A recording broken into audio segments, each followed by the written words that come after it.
Olá a todas e a todos, bem-vindas e bem-vindos ao Apenas Fumaça.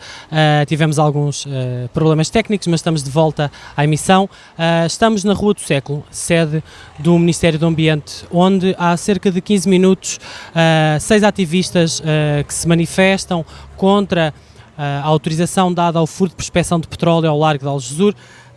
Entraram para reunir com o Ministro do Ambiente.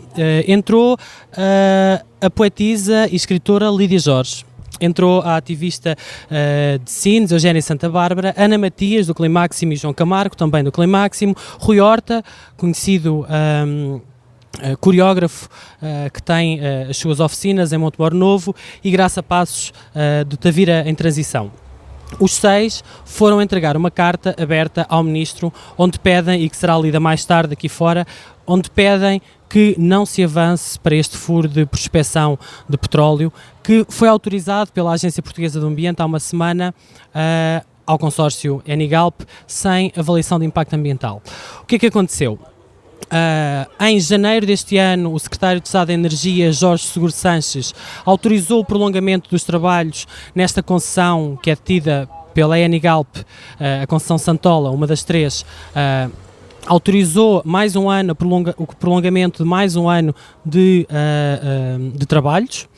Neste contexto, e por causa de uma providência cautelar que a plataforma Algarve Livre de Petróleo tinha submetido no Tribunal, esses trabalhos estiveram suspensos até maio, mas depois desse período a Agência Portuguesa do Ambiente submeteu a quem quisesse, a quem estivesse interessado, abriu uma consulta pública e basicamente perguntava às pessoas se devia ou não devia ser feito uma avaliação de impacto ambiental a este furo de prospecção, uma vez que a lei não obriga a que isso aconteça nos furos de prospecção.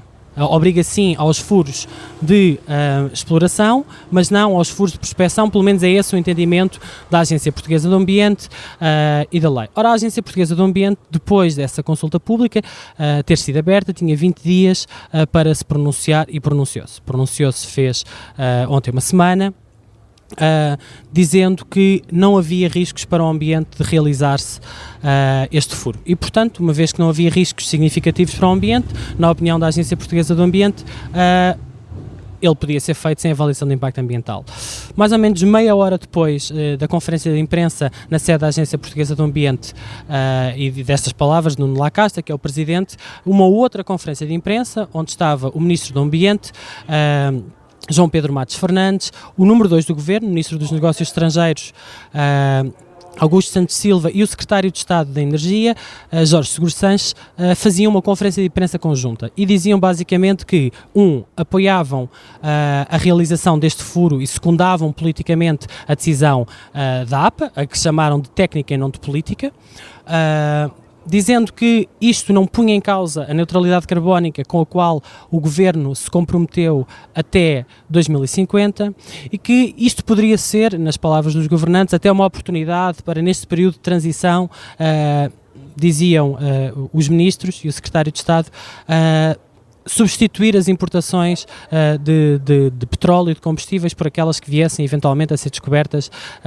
no mar português. Ora, nada disto agradou a ninguém, provavelmente só às petrolíferas, e o que aconteceu foi que imediatamente presidentes de Câmara Municipal do Algarve e do Alentejo, associações de turismo e de atividades hoteleiras e empresariais manifestaram-se contra, e as associações de defesa do ambiente e os coletivos contra a prospecção de petróleo e gás em Portugal levantaram-se imediatamente e pronunciaram-se contra esta decisão.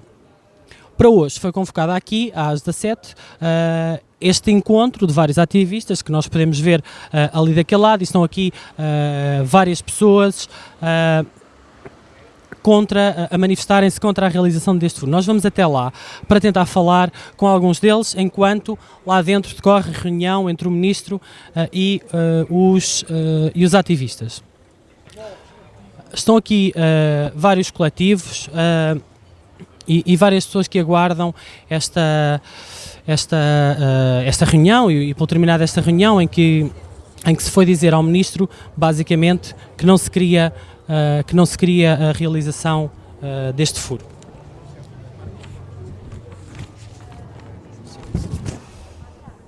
Portanto, nós estamos aqui mesmo em frente ao Ministério do Ambiente e aguardamos que decorra a reunião. Se calhar íamos falar momentaneamente com o economista Ricardo Paz Mamed. Ricardo, podemos interromper a tua conversa com o José Vitor? Olá, José Vitor Malheiros, tudo bem? Em direto para o Apenas Fumaça. Vamos falar com o Ricardo Paz Mamed, que é economista, faz parte do movimento Futuro Limpo e é uma das pessoas que tem contestado os dados económicos das vantagens de termos ou não exploração de petróleo em Portugal.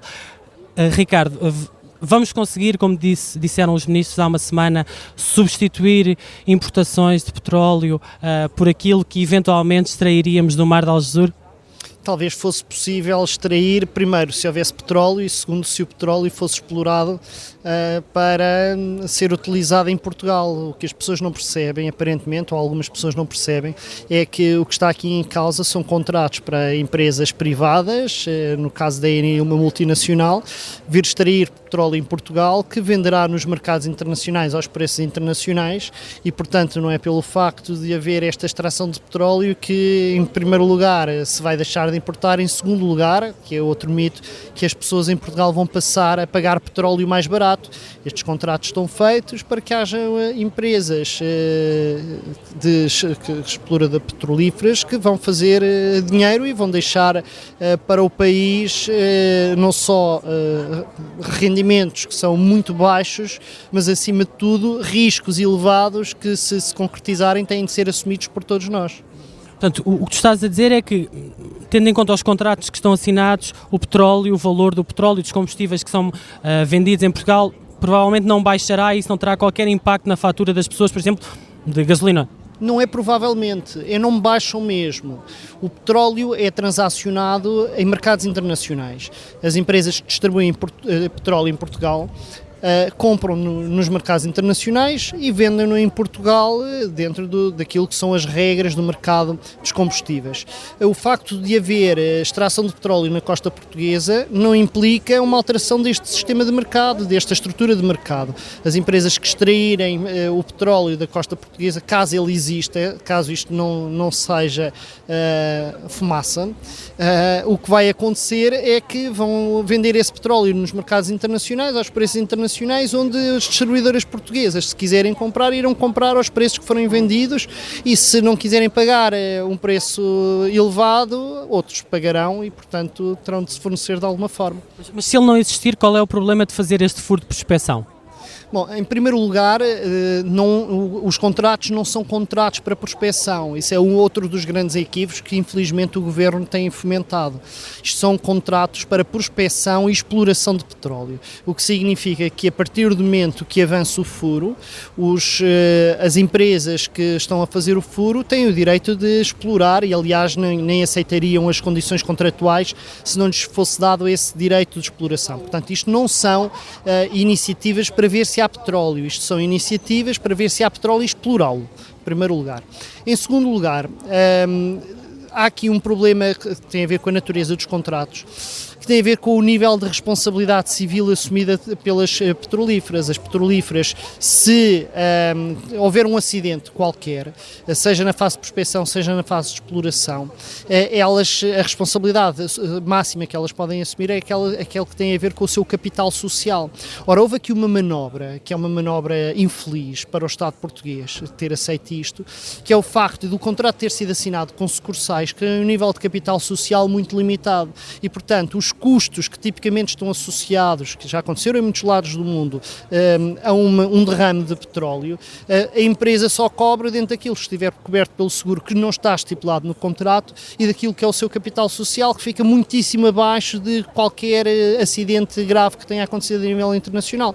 Neste caso, porque a Eni está nesta parceria com uma sucursal em Portugal, não é? Não é a Eni italiana, grande empresa, é a versão portuguesa dessa empresa italiana. É disso que estás a falar. E o capital social dessa empresa é muito reduzido. É exatamente isso. Okay. Tu achas que esta decisão da Agência Portuguesa do Ambiente e o facto de termos tido dois ministros, nomeadamente o Ministro dos Negócios Estrangeiros, que não se percebe muito bem porque é que é chamado a este tópico, quando ainda por cima o Ministro da Economia, a Ministra do Mar e o Ministro do Ambiente têm responsabilidades partilhadas nesse dossiê, tem que ver com medo de represálias numa grande multinacional petrolífera e, por outro lado, o facto da Galp ter cada vez mais capital detido pelo próprio Estado português, não é? Eu não posso fazer especulações sobre o que é que levou o Governo a tomar a posição que tomou. Desde logo registro como algo estranho que seja o número 2 do Governo, que nada tem a ver com esta área, a vir dar a cara por esta decisão. Demonstra que o Governo não se sente muito confortável com a decisão que foi tomada e revela também que o Ministro do Ambiente não tem força para assumir uma posição clara sobre isto. E de facto, infelizmente, o Ministro do Ambiente tem tido uma posição sobre isto absolutamente titubeante. Durante muito tempo não tornou claro se estava de acordo, se não estava de acordo, se isto era para avançar, se não era para avançar, se via problemas ambientais, se não via problemas ambientais. De repente, quando tem uma oportunidade para agir, que é pelo menos mandar fazer um estudo de impacto ambiental, não chega sequer a exigir que isso seja feito. Aliás, fez desde logo uma coisa que, enquanto governante, não me parece correta, que foi delegar numa agência pública uma decisão que é iminentemente política. Portanto, descartou-se de tomar posição. Isto parece-me uma atitude basicamente de alguém que tem falta de coragem, e não creio que um problema destes possa ser tratado por um ministro que tenha falta de coragem, porque de facto nós estamos a falar de uma área que é extremamente sujeita a lobbies profundamente poderosos. Nós temos de perceber que as petrolíferas são das empresas, dos setores mais poderosos do ponto de vista financeiro que existe a nível internacional, e não é claramente uma área que possa ser tratada por um ministro que revela ser medroso, que é o que temos neste momento. Embora o ministro tenha dito que a decisão era técnica e não política. Mas não é verdade. Não é verdade, nós estamos a falar de uma decisão que é eminentemente política, desde logo pelo facto de nós termos aqui contratos que foram realizados à luz de uma lei que tem 20 anos, portanto, que é muito menos exigente do ponto de vista dos procedimentos de proteção do ambiente e de prevenção de riscos, e um conjunto de contratos que foram passando de mãos em mãos, sem que houvesse alguma vez um concurso público, foram meras adendas que fizeram com que os contratos passassem de empresas para empresas, revelando que o Estado português teve vários momentos para transformar estes contratos, não só tornando-os mais vantajosos, mas acima de tudo assegurando que eles fossem feitos à luz de legislação mais recente, às melhores práticas internacionais, e sistematicamente optou por não o fazer. E portanto isto não são decisões técnicas, isto são decisões eminentemente políticas. Mas tu achas que se os contratos fossem mais vantajosos já se justificava a exploração de petróleo, se ela se provar viável? Isso tem a ver com posições pessoais. A minha posição pessoal é que não. Isto é, eu não limito à questão económica a minha oposição a este tipo de contratos. Eu acho que é uma posição, tu perguntaste-me sobre questões económicas, eu respondi-te sobre questões económicas. Do meu ponto de vista, há 3 tipos de questões, como se costuma dizer, 3 ordens de razão para eu ser contra estes contratos. O primeiro tem a ver com as questões, não é o primeiro, mas o primeiro que eu já referi tem a ver com as questões económicas. Há uma questão que tem a ver com a transparência, no fundo com a qualidade da democracia. Estes são contratos que foram realizados e foram renovados em condições que me parecem muito pouco saudáveis do ponto de vista da transparência e dos processos democráticos. E há um terceiro motivo, que é um motivo mais de princípio, que é: nós vivemos num mundo onde já se percebeu que há efetivamente alterações climáticas, onde há um grande consenso sobre a origem humana dessas alterações climáticas, onde há uma ideia clara de que a única forma de criarmos obstáculos a este agravamento do aquecimento global é deixar o petróleo enterrado por baixo do solo. Temos muitos países do mundo já a fazer isso, e no preciso momento em que o mundo inteiro está a fazer isto, temos Portugal a fazer exatamente o contrário do que toda a gente anda a fazer, como se o problema das alterações climáticas não fosse um problema nosso, como se as alterações climáticas não tivessem a ver com os incêndios, não tivessem a ver com a desertificação do sul do país, não tivessem a ver com grande parte dos problemas que hoje Portugal enfrenta. Portanto, parece-me que é algo hipócrita, por um lado, apresentar-se um governo, este ou qualquer outro, apresentar-se nas cimeiras internacionais pelo ambiente e dizer: nós somos muito favoráveis ao combate às alterações climáticas, climáticas e depois ser um agente ativo da continuação, da perpetuação de um modelo que sabemos que vai destruir o planeta. É verdade que a situação pode ficar pior, não é? Porque o mesmo procedimento administrativo, não é? De abrir uma consulta pública para perguntar às pessoas se era preciso ou não uma avaliação de impacto ambiental para o Furo de Algesur, foi feito para o Furo de Aljubarrota e, entretanto, a Agência Portuguesa do Ambiente está também estar a pronunciar-se mais semana, menos semana. Os argumentos hão de ser provavelmente os mesmos que secundaram os outros, portanto, provavelmente teremos 2 furos. Como é que, fazendo parte de um movimento chamado Futuro Olímpico, contesta estas práticas, como é que vês essa decisão, que não sabemos qual é, mas que, avaliando pelos argumentos apresentados até agora, pode bem repetir-se?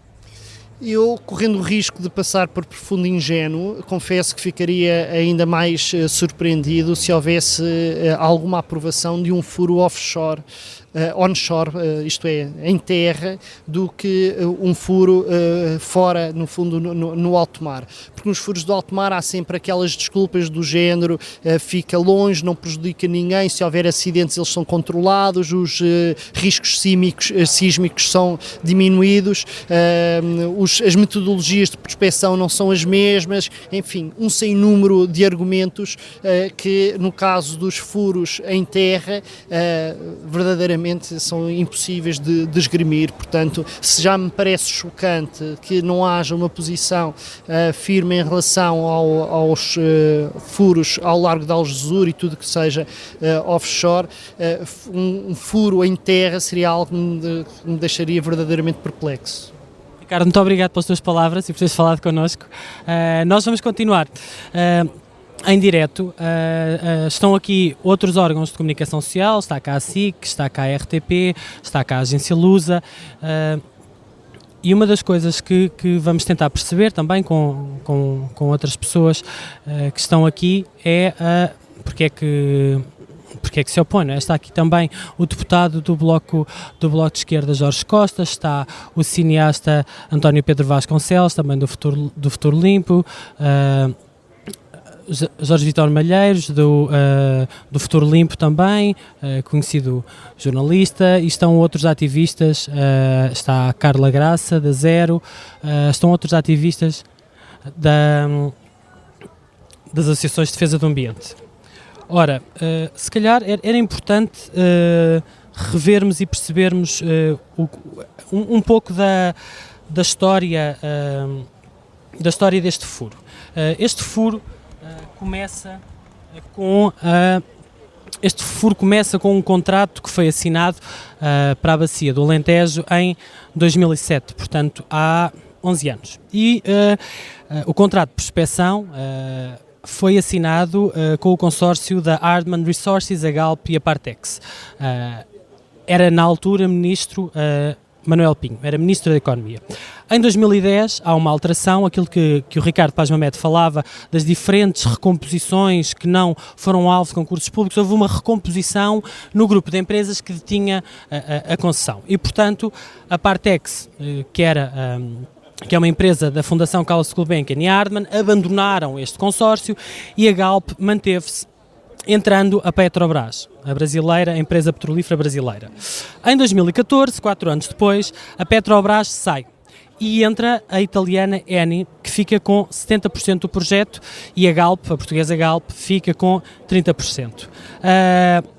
No ano a seguir, em 2015, termina o período inicial de 8 anos para prospecção que o consórcio tinha, não é? Porque o consórcio vem de 2007, a verdade é que nesse ano, em 2015, o Estado português, na altura liderado por uma coligação do PSD, CDS-PP, aprovaram a prorrogação do prazo para se fazer avançar a primeira perfuração. Entretanto, a Galp, em 2016, também não fura, diz que é impossível furar devido ao licenciamento, e este prazo vai sendo prorrogado. Portanto, de 2016 é prorrogado para 2017, no final de 2017 não se faz, e no início de 2018 o secretário de Estado da Energia, já com o novo governo, não é? Já com o governo socialista apoiado pelos 3 parceiros à esquerda, os Verdes, PCP e Bloco de Esquerda, o governo prorroga mais uma vez e dá mais um ano até ao final de 2018 para que se façam este furo de prospecção. E o que tem acontecido é que, entretanto, houve alterações legais. Portanto, no dia 18 de agosto de 2017, portanto, no ano passado, foi aprovada uma nova lei. E era a Lei 82 de 2017, que diz que era obrigatório perguntar, fazer uma consulta prévia aos municípios nos procedimentos administrativos relativos à prospecção e pesquisa, exploração experimental e exploração de hidrocarbonetos. Portanto, aquilo que não acontecia antes, porque a lei é de 94, a lei geral que regulava esta questão, sofre uma alteração e de repente os municípios passam a poder pronunciar-se sobre o assunto, o que não acontecia antes, e os municípios do Algarve e do Alentejo têm-se pronunciado maioritariamente todos contra. Aliás, a Presidente da Câmara de Lagos, no encontro que foi feito com a maior parte das câmaras da Associação de Municípios do Algarve, disse mesmo que se isto avançasse, se o furo avançasse, e parece que avança, estava feita uma declaração de guerra ao Algarve. Portanto, os autarcas do Algarve e do Alentejo são maioritariamente contra e puderam passar a pronunciar-se e têm-se pronunciado contra a não realização do furo. Depois houve outra alteração, feita antes, também em 2017, no 2 de junho, que torna obrigatória a avaliação de impacto ambiental, é a Lei 37 de 2017, nas operações de prospecção, pesquisa e extração de hidrocarbonetos, em que estabelece o regime jurídico da avaliação de impacto ambiental nos projetos públicos e privados suscetíveis de produzir efeitos significativos. Ora, o que é que isto diz?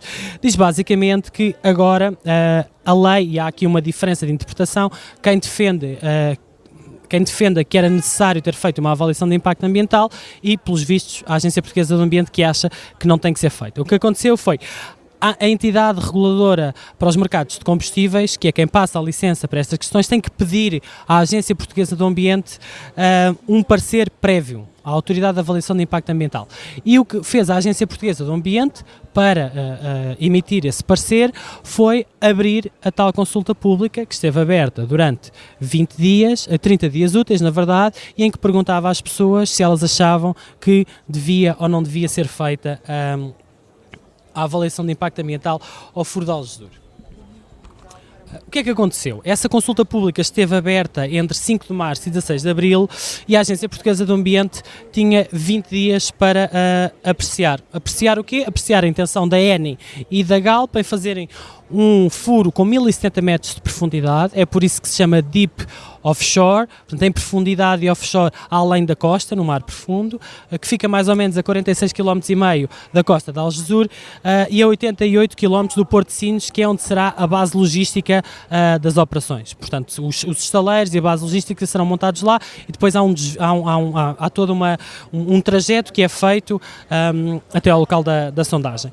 Pronunciaram-se cerca de 1.577 pessoas, particulares, indivíduos, além das câmaras. A Câmara de Sines, de Odmira, de São Brás de Alportel, de Olé, o Turismo de Portugal, várias associações de defesa do ambiente como a Zero, a LPN, a PALP, a ASMA, o Futuro Limpo, enfim, imensas pessoas e associações se pronunciaram e disseram todas a mesma coisa. Eu passo a citar, na síntese do relatório de consulta pública, lia-se isto. A totalidade dos pareceres manifestam-se a favor de um procedimento de avaliação de impacto ambiental do projeto em análise, tendo em conta a localização, a dimensão e as características do mesmo. E neste momento chega Lídia Jorge, Graça Passos, Rui Horta e o grupo de pessoas que foi reunir com o Ministro e que vão falar connosco. Nós estamos aqui agora um pouco apertados, mas porque está a sair um carro, vamos...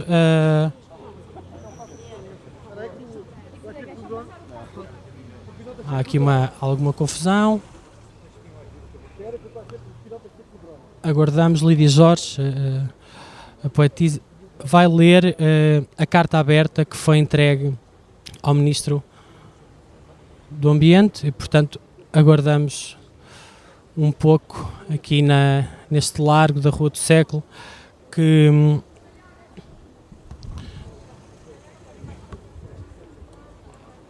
as questões logísticas se resolvam.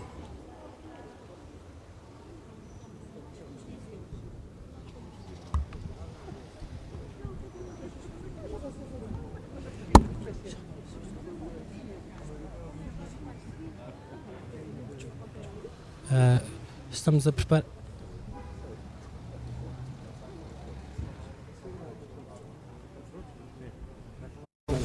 Então vai falar primeiro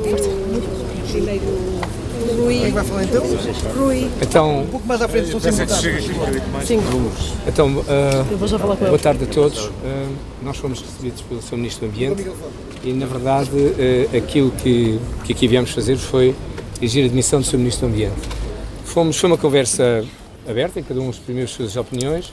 Aquilo que nós temos a dizer enquanto sociedade civil é que é inaceitável que este furo, que já é um furo histórico, o furo de Algesur, vá avante. Não poderá haver furo.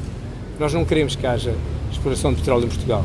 Mas não somos nós, estas pessoas que aqui estão. Nós representamos 35 movimentos do país inteiro e todos os autarcas do Algarve e do Sudoeste Alentejano, associações económicas, empresariais, todas elas se manifestaram nesse sentido. E o que acontece aqui que é mais grave não é só esta questão do Governo ter dispensado o estudo de avaliação do impacto ambiental. Essa é uma gota d'água que faz cair, digamos, faz levantar as pessoas. O que é grave, por exemplo, é que já há 2 anos que isto é um processo, é uma luta longa. Quando foi feita uma primeira consulta para o TUPEM, as pessoas talvez não saberão, a generalidade das pessoas não sabem, é um título de utilização privada do domínio marítimo. A consulta foram de 42.295 e-mails, portanto, individuais, enviados ao Ministério do Mar, na altura o Ministério do Mar, e 4 apenas contra, ou seja, a esmagadora maioria das pessoas não queria esse furo. E nós vamos continuando, todas as autarquias se exprimiram nos últimos meses, não querendo, houve uma reunião fortíssima, principalmente muito emocional, muito triste, em que uma autarca no Algarve chegou a dizer que seria uma declaração de guerra se o Estado aprovasse, saltasse este estudo de impacto ambiental e aprovasse esta possibilidade de sondagem. Na verdade estavam todos os autarcas do Algarve reunidos, estavam em associações empresariais, estavam em entidades regionais, e, portanto, o que se está a passar aqui é uma absoluta incapacidade de escutar a sociedade civil. E o tempo mudou. E a lei que suporta todo este imbróglio é uma lei que tem quase 25 anos, tem mais de 20 anos, numa altura que não se falava sequer de impactos e de aquecimento global e de impactos no clima. Tudo mudou hoje.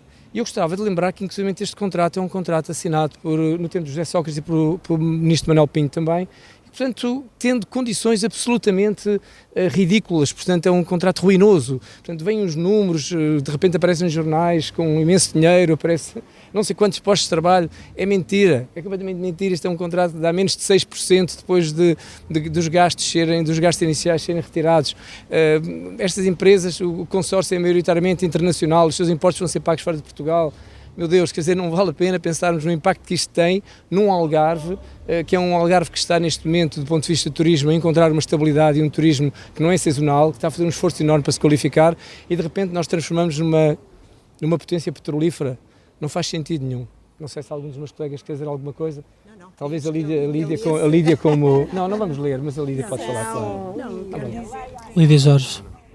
Não vale a pena, Carlos. Vamos, de facto, encontrar-nos com o Sr. Ministro com uma posição muito dura, porque pedir a demissão de um Ministro não é alguma coisa que se faça de ânimo leve, como podem imaginar. Mas acho que o que mais impulsionou, para além de todos os argumentos técnicos que possamos aduzir nesta carta, foi a perda total de confiança na tutela.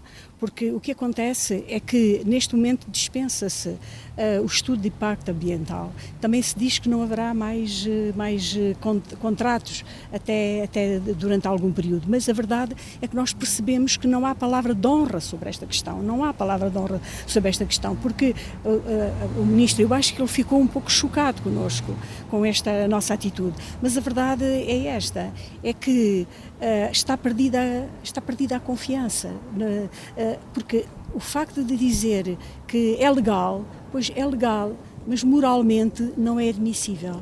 E o que nós fomos foi colocar uma posição moral e ética em face dos dados contemporâneos que nós temos na mão. E o Sr. Ministro está ligado a uma questão meramente formal para dar luz verde a este furo. Acontece... Porque, possivelmente, quer dizer, as razões são de que não há uma contradição entre a tentativa de redução das emissões de carbono e esta exploração. Ora, o que nos parece é que o processo pode ser absolutamente irreversível, porque neste momento é apenas prospecção. Então, e depois, o momento seguinte, que é o momento verdadeiramente da exploração, quem nos diz então que, de novo, não haverá estudo de impacto ambiental? E quem nos dirá que acontece? No caso de, uma vez que se abre aquilo que está debaixo da terra e se percebe que há petróleo, então Portugal vai ser uma potência petrolífera. Então, alguém como cidadãos livres, alguém nos perguntou o que é que nós queremos fazer do nosso destino do país?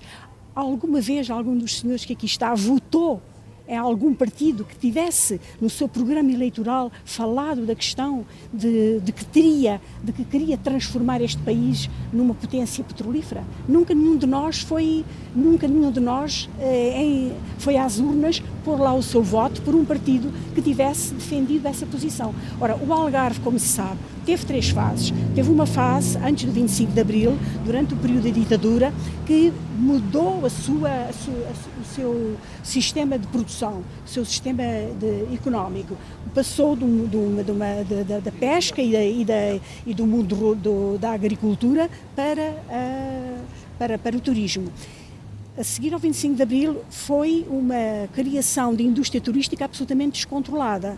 Criou-se uma paisagem desordenada, como toda a gente sabe. A construção foi perfeitamente desordenada. Neste momento começou a haver uma esperança de controle, de que a zona iria ficar com muito mais uma organização diferente. Os autarcas todos se empenham num novo rosto para o Algarve. O próprio turismo apurou-se para ter uma outra inovação, para não ser confundido com um turismo sem nível.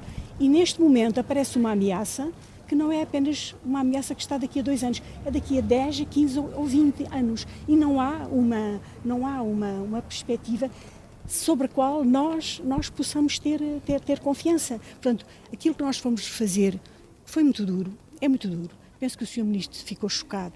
Nós sentimos o peso dos nossos passos. Nós sentimos esse peso, mas na verdade é para dizer que neste momento a nossa democracia tem alguns aspectos que nos deixa sentir que não somos, que está vacilante e que não cumpre aquilo que são as nossas expectativas.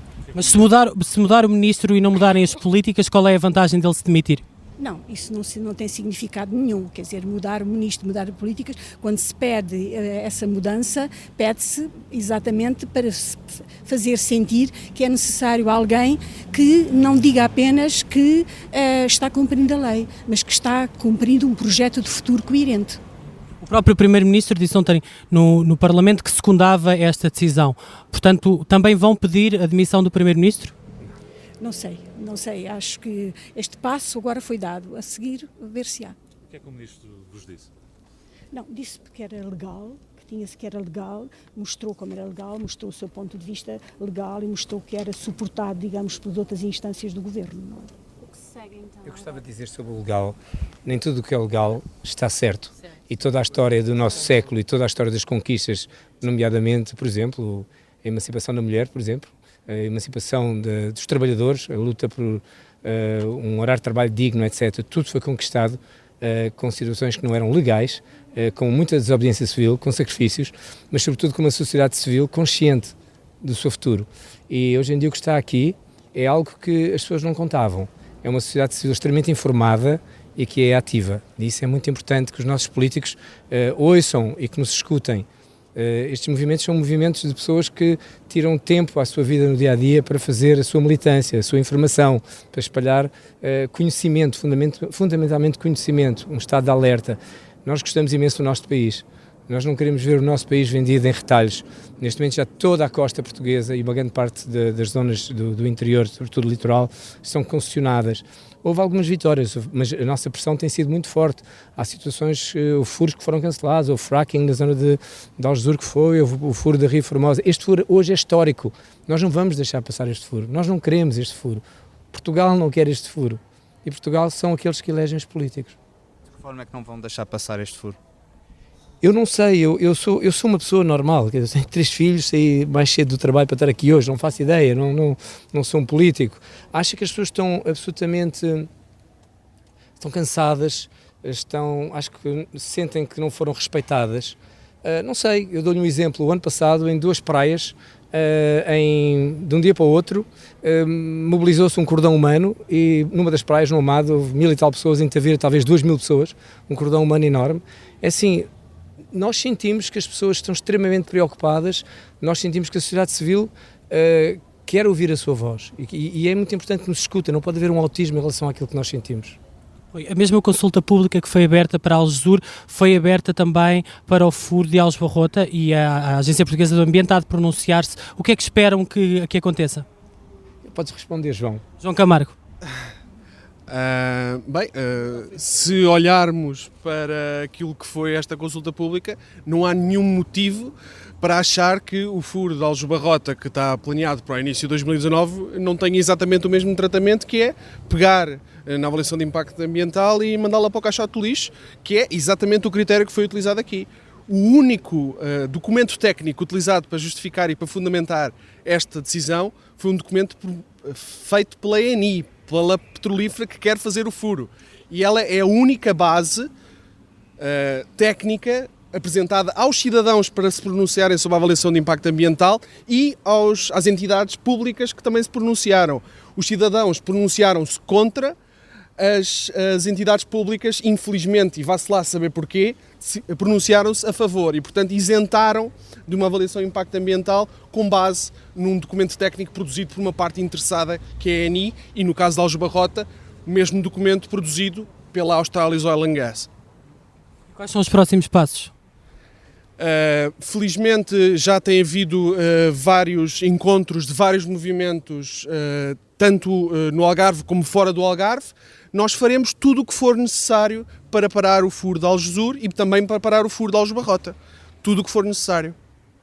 Olha, eu queria dizer uma coisa, que é, reparem que o mapa, eu acho que isto é importante, que é o que está à venda.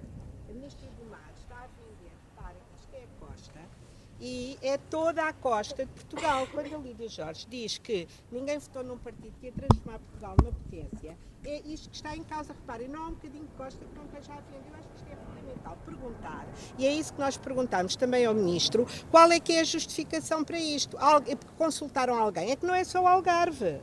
É tudo isto que está a vermelho, que está à venda. A Ministra do Mar anda a fazer isto.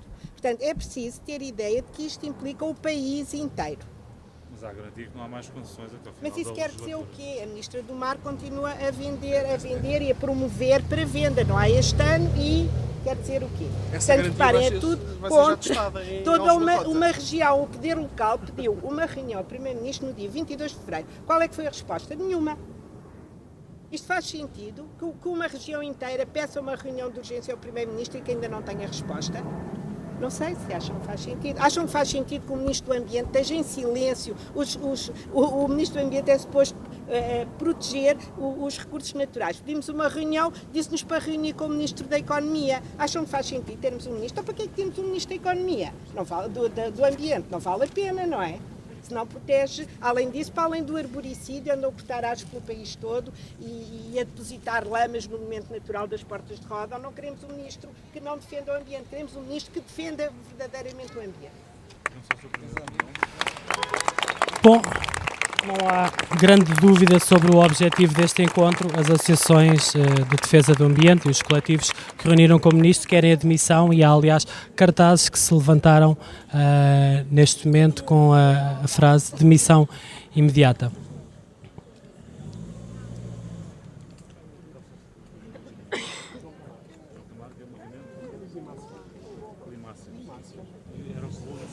Vamos afastar-nos aqui um pouco só porque há carros aqui em mobilização e neste momento há bastantes, alguns, na verdade, não são bastantes, mas alguns manifestantes pedem a demissão do Ministro e manifestam-se contra este furo.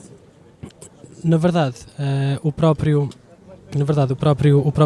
coletivo que entrou para falar com o Ministro, 6 pessoas que entraram para falar com o Ministro, pediram-lhe também a demissão, ao que ele, aparentemente, algo que ele não estava à espera, até porque se escuda na legalidade da decisão, ou em argumentos jurídicos, e não atende ao apelo, que é sobretudo político, mas também já por várias vezes foram alegadas questões legais, e é por isso até que há uma providência cautelar, e já foram apresentadas várias providências cautelares dos movimentos contra a realização do furo em relação a estas decisões que o Governo foi tomando, às concessões, aos títulos de utilização do espaço marítimo, às licenças para que houvesse ou não a exploração, e portanto tudo isso está em jogo, há de continuar em jogo nos tribunais. Há também câmaras municipais e juntas de freguesia do litoral alentejano e do Algarve que interpuseram processos e estão em litígio legal contra o Ministério do Ambiente ou contra a Secretaria de Estado ou contra o Ministério do Mar,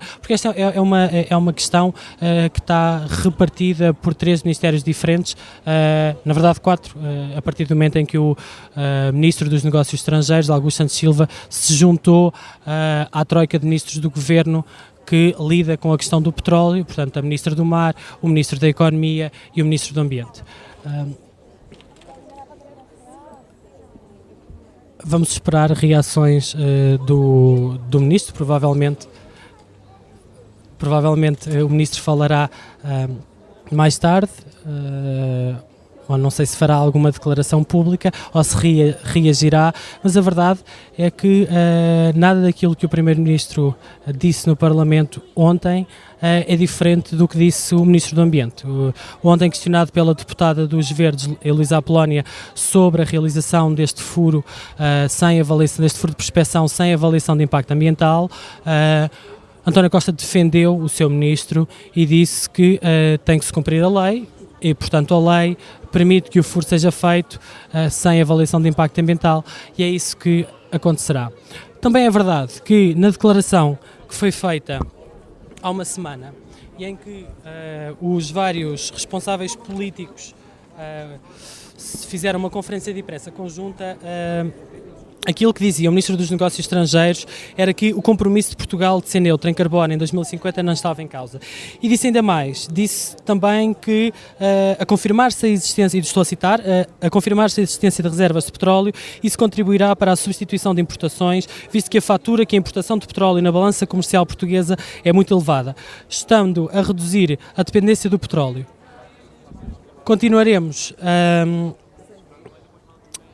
Estando a reduzir a dependência do petróleo, continuaremos a precisar de petróleo para vários fins durante algum tempo. Na verdade, isto é uma espécie de quadratura do círculo. É o Governo a comprometer-se com a neutralidade carbónica em 2050, dizendo que para isso pode abrir novos furos de exploração petrolífera, se eles se tornarem viáveis do ponto de vista económico, é uma coisa que não se saberá. Também é verdade que a lei obriga a uma avaliação de impacto ambiental a quando do furo para exploração comercial, e esse é o argumento do Governo. O que o Governo diz é que este é um furo de prospecção e, portanto, não precisa de avaliação de impacto ambiental. Quando se determinar que é um furo para exploração, aí sim terá que haver avaliação de impacto ambiental. O que nós sabemos é que os contratos são um só, e portanto não há um contrato para prospecção e um contrato para exploração. O contrato que as petrolíferas assinaram com o Governo, neste caso de José Sócrates, na altura, onde estava também Augusto Santos Silva, é curioso que esteja passado 10 anos nos 2 governos que estão a lidar com esta situação.